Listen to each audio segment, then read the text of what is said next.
আচ্ছা, মরিচ চাষ করে ফলন আশানুরূপ হচ্ছে না বা আরও বেশি লাভজনক করতে চাইছেন? আজকে আমরা মরিচ চাষের এমন একটা আধুনিক কৌশল নিয়ে কথা বলবো যা ফলনকে একেবারে এক নতুন উচ্চতায় নিয়ে যেতে পারে। চলুন একদম সোজাসুজি মূল প্রশ্নে চলে আসি।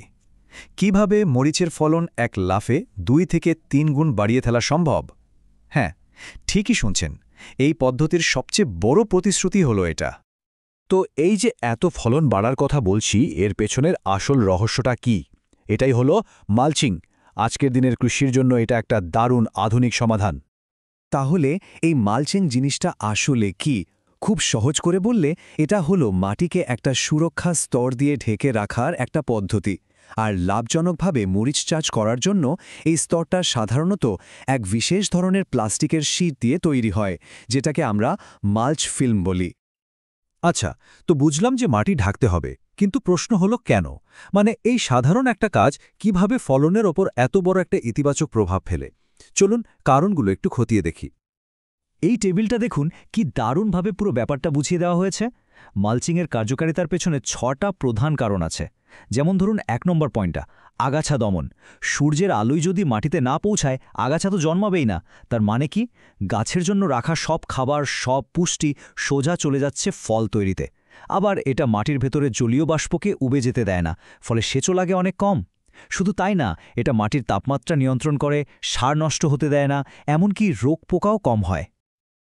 তার মানে সব মিলিয়ে মূল ব্যাপারটা দাঁড়াচ্ছে যে এই পদ্ধতিতে কিন্তু কম পরিশ্রমে আর কম খরচে গাছ বেড়ে ওঠার জন্য একদম পারফেক্ট একটা পরিবেশ তৈরি হয়ে যাচ্ছে। যেহেতু আগাছার সাথে খাবারের জন্য লড়তে হচ্ছে না, তাই গাছের সব শক্তি যায় ফল উৎপাদনে। জল কম লাগায়, সম্পদ বাঁচে, আর ফলগুলো হয় একদম পরিষ্কার চকচকে। তো তথ্য তো অনেক হলো, এবার চলুন সরাসরি মাঠে নেমে পড়ি। মানে দেখি যে ঠিক কিভাবে ধাপে ধাপে এই কাজটা করতে হবে।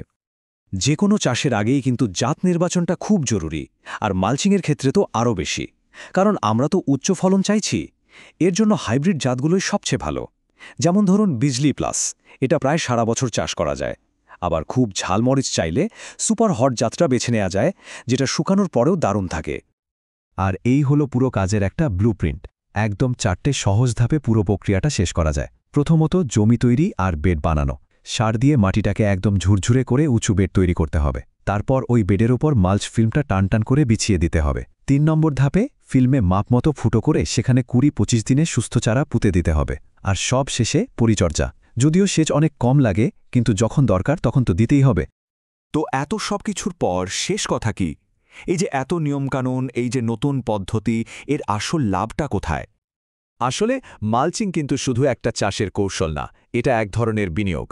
ভবিষ্যতের জন্য বিনিয়োগ, যা মরিচ চাষকে প্রথাগত পদ্ধতির চেয়ে অনেক বেশি সহজ, টেকসই আর লাভজনক করে তোলে। আর সব শেষে যে সংখ্যাটা আমাদের মাথায় গেঁথে রাখতে হবে সেটা হলো এইটা, 2 থেকে 3 গুণ বেশি ফলন। ভাবা যায়, ঠিকঠাক জাত আর নিয়ম মেনে মালচিং করতে পারলে সাধারণ চাষের তুলনায় ফলন প্রায় 3 গুণ পর্যন্ত বেড়ে যেতে পারে। এটা কিন্তু পুরো কৃষি অর্থনীতিতে একটা বিশাল পরিবর্তন আনার ক্ষমতা রাখে।